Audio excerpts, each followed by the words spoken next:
Good evening. Good to have you with us in the weekend edition of the Urban Debate. I'm Tanvi Shukla, and the big focus for us is actually a topic that we often do raise here and discuss. Perhaps also a topic where we can't do justice in just 30 minutes. We're going to narrow our focus tonight. And when we talk about climate change, we're going to talk about what's coming in the COP26 summit and what can really be expected out of that. But first, let me give you an overarching picture. Our planet, our home, Earth is in danger, and there is no denying that fact. The clock is ticking fast, and the world is far, far behind in taking measures to address the climate emergency that has gripped the globe.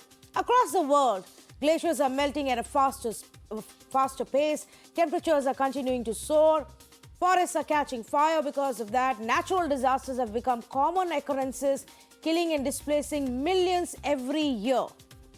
This is the backdrop as we look towards COP26. What are we, India, and the world going to do about it is the big question.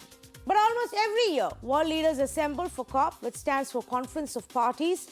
That is essentially a group of 197 member nations of the UN Framework Convention on Climate Change. And tomorrow, for the 26th time, hence 26, world leaders are meeting in Glasgow for COP again. On the agenda are contentious issues like carbon emission, global temperatures, financing the fight against climate change, and fixing responsibility. This time around, there are high expectations from India again. In fact, India may be feeling a bit of a pressure, a bit of a heat from the rest of the world. Even though we have exceeded our targets that were set by the world in terms of mitigating climate change and our emissions, we have exceeded those targets. But the world and United Nations want us to do more, which is, many would say, also a fair ask, because India is, in terms of emissions, the third largest contributor as a country. And so we have to do a lot more. But in this debate, then comes the angle of developing nations and developed nations and who should do how much. And if we don't see the developed nations taking the lead, to what extent should India go? Are we going to announce our target for net zero? By net zero, I mean where the amount of emissions also get balanced by the generation. Are we going to announce our target on that? Are we going to take the lead for climate change again? Force the world, the developed and the developing nations to do their bit? And also perhaps up the target for ourselves for a cleaner, greener future for everybody.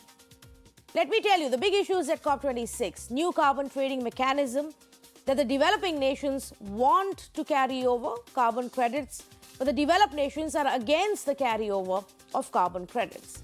Then the issue that I was mentioning to you, the net zero issue, where the aim is to fully offset the global carbon emissions by 2050. China has already announced its target that they're going to do this by 2060. US is looking at 2050. India hasn't yet announced its own year target for net zero. Global temperature, of course, the aim is to restrict the global temperature rise to 1.5 degrees. US, EU are keeping temperature rise within 2 degrees, and that is a big concern. And several other issues, especially around financing of the war against climate change. These are some of the issues we are watching out for. I have a few very basic questions for our panelists this evening. Let's say good evening to Suruchi Bharwal, Director for Earth Science and Climate Change at TERI. I also have Mr. Chandrabhushan, environmentalist, CEO for iForest, joining me this evening. Good to have both of you. Let's just first start off with one very basic thing for our viewers who don't track this entire story very closely, and that's, Suruchi, to tell them what can we expect out of COP26. Why is it such a big deal this time? So I think the hope is quite high in terms of what we set out to achieve. The conference is starting from Monday onwards, and we have a collective of world leaders gathering over there, basically with the objective to negotiate and come to some conclusions with regard to what we can do with regard to this big issue that we face together as a world. The purpose of the negotiations is to get some consensus on key issues. And of course, we do have on the agenda many large issues, as you did highlight in your opening speech. One with regard to the reductions of greenhouse gas emissions, and whether we're talking about a net zero world by a certain period of time. What role do the developed countries play? What role should the developing countries play in this context? What is the timeline that we're talking about in terms of cutting our emissions down? Who gets to basically move first and who comes in later? And of course, you just mentioned that China has just said that they would be looking at 2060s, the time at which they would basically be, moving and forcing forth drastic measures. Also, the issues related to loss and damages that we think, because many of the least developed countries have been raising this issue yet again at every negotiations. And also on the scientific front, where there's been some development related to detection and attribution of certain events and linking it to the climate issue. And therefore, the need for compensation for the losses that countries have faced. Loss and damage is going to be a big area of debate in the coming COP. We're also going to have key issues discussed around the climate finance issue, basically with regard to the commitments that developed countries had given and what had been provided to developing countries in terms of assistance to take some agendas forward, both with regard to mitigation of climate change, but also for adapting to climate change. We are already experiencing changes in the climate, as you said. We are seeing all these events around us, and therefore there's a lot of damage. So I think some of the critical issues would relate to reduction of the emissions, whether we're talking about net zero or near zero, or talking about other measures, and the paths that we intend to take, climate finance, loss and damage. And of course, basically looking at the contributions and what comes forward from countries, both the developed and the developing world. So let's take a few of these points. Mr. Chandrabhushan, let me come to you on the net zero, near zero whole debate, where India so far has held out and not made any commitment to when and how we're going to do this. You do believe that we should and that it is for our benefit. Would you want to explain that? Absolutely. I have written about it. I think it is in the interest of the country that we announce a net zero target. And the reason is very simple. If we want to meet 1.5 Celsius target, then net zero is inevitable. Every country will have to meet one net zero emission target, whether they do it in 2040, 2050, or 2060. That's what the discussion should be. The discussion should not be whether we will have a target or not. We will have to have a target. So China has announced 2060. If you look at the Paris Agreement, the agreement says that globally we have to reach net zero by 2050, which means that certain countries will have to meet before developed countries, and developing countries will get a little bit more time, not a lot of time, but a little bit more time. So if US and Europe can do it by, say, between 2030, 2040, China will have to do between 2040 to 2050 because they are a big emitter now. Countries like India will have to do between 2050 to 2060. So it is not a lot of time, but it is in the interest of the country to announce net zero, simply because it will force us to build a new economy. And that economy is emerging in front of our eyes, whether it is renewable energy, electric vehicles, battery technology, green hydrogen. All these technologies are emerging in front of our eyes. Whether we want to capture this market or not, or we want to remain with 19th century technology, that's the choice we have to make. Yeah. There's no other choice. So I very strongly believe that it is in the interest of the country, in the interest of growth and development in the country, that we take a net zero target and start building a plan to achieve it. Yes, in fact, Suruchi Bhadwal, do come weigh in on this, because from where I stand and see, and I'm not a very big expert, hence both of you are here, we also have to look out for our own nation, our own people, and our future. And look at what is happening in our own country right now as well. All kinds of natural disasters, climate change that is impacting us every month in some or the other part of the country. There is a huge cost to that climate change and the impact of that, whether it's the landslides or the floods or whatnot. Shouldn't that also be a factor while we take on the world and say, oh, you haven't done as much, why are you putting the pressure on us? Yeah, equally so. I think our governments have to realize that the implications of not doing anything are going to be far higher than what we realize. You know, each year that we are sitting together, having discussions and negotiating on these issues, there are billions of people out there who are getting affected. And forget talking about the implications of it in some other country. We are facing it right here in our own home boundaries.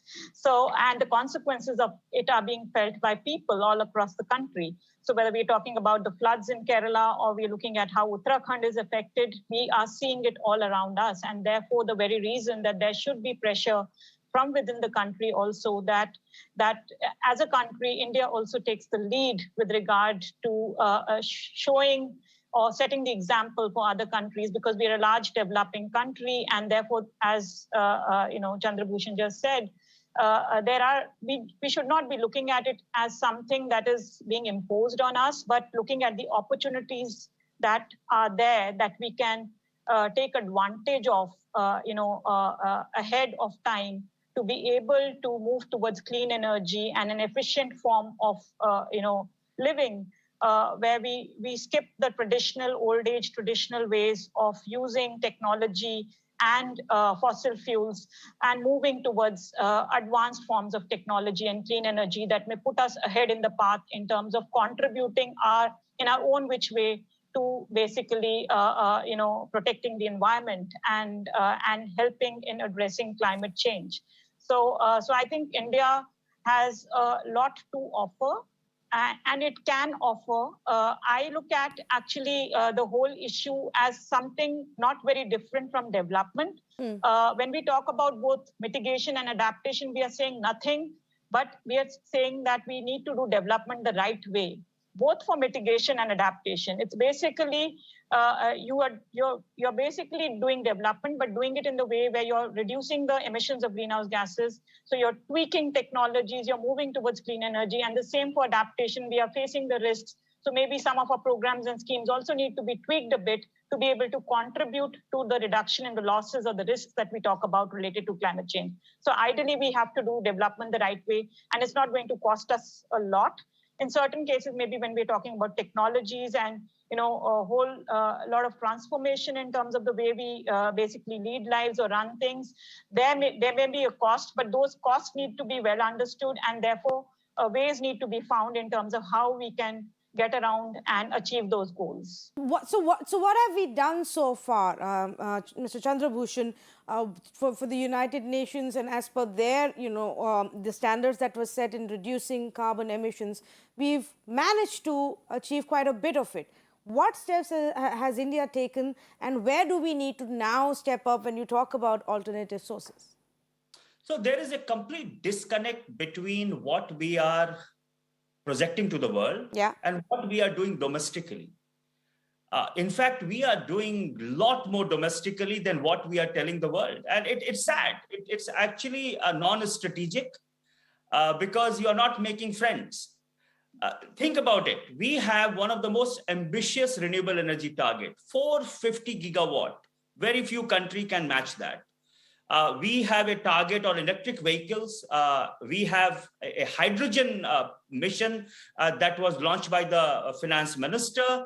We are giving incentive for green manufacturing and battery technology. The Prime Minister is talking about a global coalition on decarbonizing industries.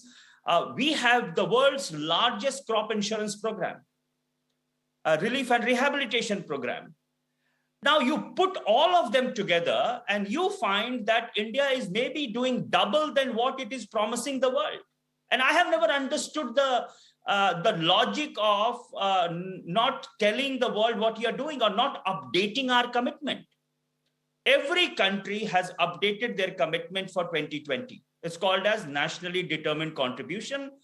India is the only one which is refusing to update it. But if we want to, and we position ourselves and we claim to be the leaders in this war against climate change, then why aren't we doing that? I have never understood it. This is something which is a mystery to me. Why, other than the fact that it's a game of one-upmanship. And I have written today in Times of India that this entire finger pointing and one-upmanship has not worked for 30 years. And it is not going to work for the next 30 years. by that time, we will lose the climate, the entire possibility of saving ourselves from devastating climate change. So other than that, I have no reason to believe why India shouldn't be projecting what it is doing. It is actually one of the leaders on climate mitigation. We are taking care of our people. We are supporting other countries. We have a big line of credit for Africa in terms of supporting their development. So we are doing a lot. Just that this entire toxic debate of developed versus developing country at this framework convention is creating all the problems. Okay, you say we're doing quite a bit, in fact, more than what we are telling the world, and we should be telling the world. But let me then bring the conversation back closer to home. For a citizen who's living here, Suruchi Bhatwal, things just seem to be still getting worse. And I know every winter season, Delhi becomes the center of all the debate about pollution and what we're doing or failing to do. But most of India's cities, I think, see extremely poor quality of air throughout the year, not just now. And of course, all the other things that related to untimely rainfall, unprecedented amount of rainfall, floods, landslides and whatnot. So for somebody who's living here and witnessing this and witnessing more of these instances, the question is, how do we believe we're doing enough? So as the previous speaker just said, I think if we look at what the government is doing, there's a lot that is happening, and I fully agree with him. But it's not being reflected in that direction. I think some of it does get noticed and is being reported by the government, but not all things are being, connected and spoken in the same language, if I were to say. They are not connecting it to the larger issue and basically not presenting it in a manner to reflect that a lot is basically happening, whether we talk about the ethanol blending with petrol that we're doing, or in terms of our renewable targets, as he said. Also in terms of norms that are being taken, for transportation, the regulation that is being put in place, etc., in cities, etc. But we cannot deny the fact that we are a large population, and therefore our demands are basically increasing with time. And of course, what we are also observing is a lot of lifestyle change. Now, we are a developing country, and in many of our cities, we see the demands also increasing, whether it's regard to the number of vehicles that people want to own, or in terms of the kind of buildings and these huge malls that are basically cropping up that you see. So which are basically looked upon as energy guzzlers now. And also we do make this point that, in the next 30, 40 years, most of the development is going to happen in the developing world. Most of the areas are going to move towards, from maybe the suburbs to the urbanized status. So urbanization is at a faster rate that is happening, and therefore there's huge potential. So there's also, while we are taking all these measures, I'm saying, on the other side, the demands are also increasing. The population is on a rise. And therefore, to be able to contain, on one hand, meeting the demands, but also making sure you're reducing in terms of the consumptive ways in which we are leading lives. So basically, there's this challenge of looking at technologies and efficient ways of continuously evolving with time, so that even if the demands are increasing, you're still trying to be below a certain level of contributions that you would want yourself to see. Yes. And it's a big challenge for India, because I think after a few years, India would be the largest population in the world. We would be surpassing China some time near. So I think it's going to be a big challenge for India, where we're doing many things also to keep pace with the demands that are rising in the country, with the population rising and the rate of development that is changing, and the aspirations of people and the lifestyles, to be able to provide everything to its people: good quality air, good quality water, the basics that need to be met, etc. Reducing poverty, the challenges of poverty, the marginal population and the vulnerable people, and how do you deal with them, and basically exposed to climate risks.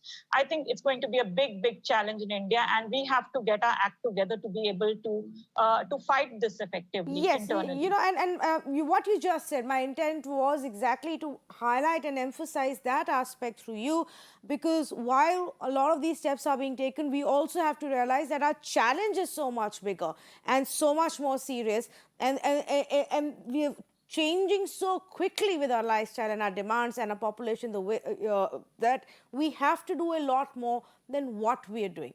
I come back to one very overarching view that a lot of people have, and Mr. Chandrabhushan, that is about how helpful or beneficial are these climate change summits at the end of the day. COP26 is what all of us are talking about, but practically speaking, does it change much? Well, Tanvi, if you look at the history of these climate negotiations, then there are skepticism, largely because for the last 25 COPs, we do not have a lot to show. In the last 25 years, global emissions have kept increasing. We have not solved the energy access problem. In fact, in 1992, when we signed the UN Framework Convention, about 1 billion people didn't have access to electricity. Now also about 1 billion people, about 800 million people don't have access to electricity. So not a lot has changed in the last 25 years. 75 to 80% of global energy is still met from fossil fuels. So there is a lot to be pessimistic about these global negotiations, but ultimately this is a global platform, and we will have to make sure that this platform works, or we just say that we will get rid of this platform and create many more other platforms. But right now we have this platform. We will not be able to solve climate change without the cooperation of all the countries. Unless and until everyone comes together, we will not be able to solve it. Mm-hmm. This is a platform which is where also knowledge is exchanged, and many, many more things are done. So while the record is not great, I think I'm optimistic that going ahead, because the crisis has now taken a really, dangerous proportion. Well, let me just say, Mr. Chandrabhushan, that signs of a good environmentalist and a climate change warrior would be, of course, to express the cynicism on how we're not doing enough and a lot of it is not effective, but to not lose hope. I think the takeaway also has to be that you can't lose hope, because if you lose hope and you stop trying, then we're definitely not going anywhere. And with that spirit, one can only hope that at this summit as well, the world and the world leaders who are getting together, everybody has their own agenda as well, their own nation's agenda as well. But along with that, we are able to actually come together to agreements on speeding up the steps that have to be taken against the climate change. It's extremely important that it's not just about tall promises and loud voices, but about agreeing about real action and near immediate future action rather than, say, 80 years later. A big thank you to both of the panelists for joining me on this conversation. It's been an extremely enlightening conversation.